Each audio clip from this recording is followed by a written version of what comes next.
Elle, c'est Diane Wigara, la première femme, sinon la deuxième opposante à se lever contre le grand baobab rwandais, Paul Kagame, aux élections présidentielles 2017.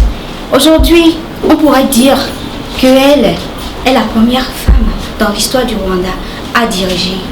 Mais il a fallu que des photos d'elle-même se retrouvent sur la toile. Aujourd'hui, loin de chercher le coupable de cette histoire, mesdames, mesdemoiselles et messieurs, je peux vous dire que si elle avait une bonne réputation, elle pourrait peut-être être présidente du Rwanda et emmener ce pays à un niveau de développement un peu élevé.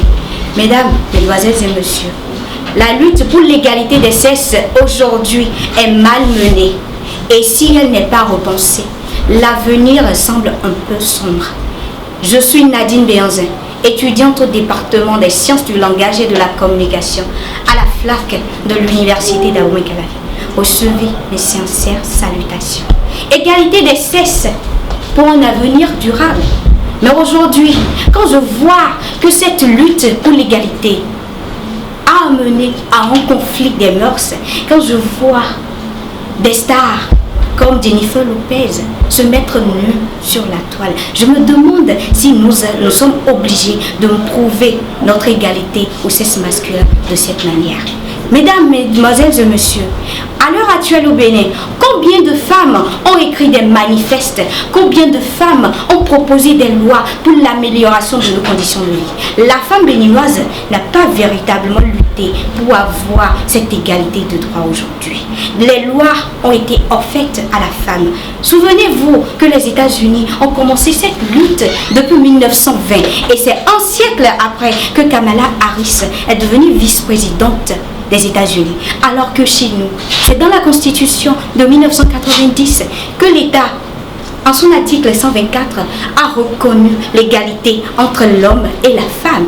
Mais il a fallu moins de 40 ans pour que Mariam Chabi Talata devienne vice-présidente de la République du Bénin. Je me demande si la femme béninoise est assez préparée pour assurer ce poste de responsabilité. Référons-nous aux 69 taux d'analphabétisation d'après les chiffres 2018 de l'UNESCO. La femme béninoise aujourd'hui n'est pas assez préparée. Depuis 90, sinon depuis le temps révolutionnaire, qu'une femme a été élue ministre. Quand on voit l'état des lieux aujourd'hui, dans le gouvernement de Patrice Talon, 5 femmes sur un total de 24.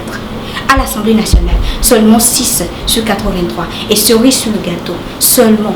Sinon, il n'y en a plus aujourd'hui de femmes présidentes de partis politiques. Mesdames, mesdemoiselles et messieurs, la femme béninoise a encore peur d'emboîter le pas à Rosa Parks, figure majeure de la lutte contre la ségrégation raciale.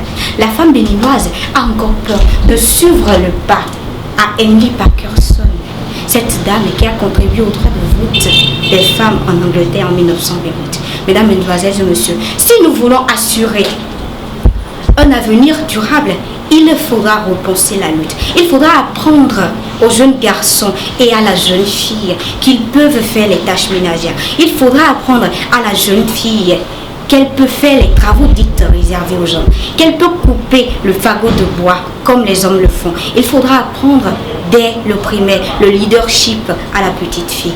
Et il faudra surtout agir sur la jeune fille d'aujourd'hui pour impacter la femme de demain afin de garantir un avenir durable. Je vous remercie.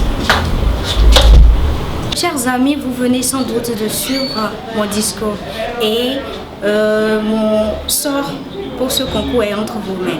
J'ai besoin de votre voix pour pouvoir gagner cette lutte. Je vous en prie, aidez-moi pour qu'ensemble nous puissions atteindre les objectifs. Je vous en prie, aidez-moi à être élue étudiante leader pour la journée universitaire de la femme. Je vous remercie.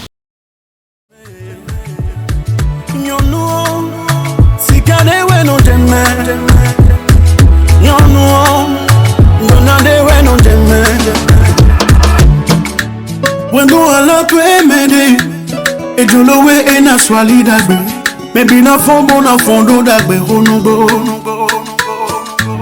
Adi do ma we na we. Donanda ho akuno sonu we. Ouais me vo ovi manano te honungo. Nyonu no sisi we. Nyonu dona we. Nyonu onona we. Nyonu no sisi we. Nyonu dona we.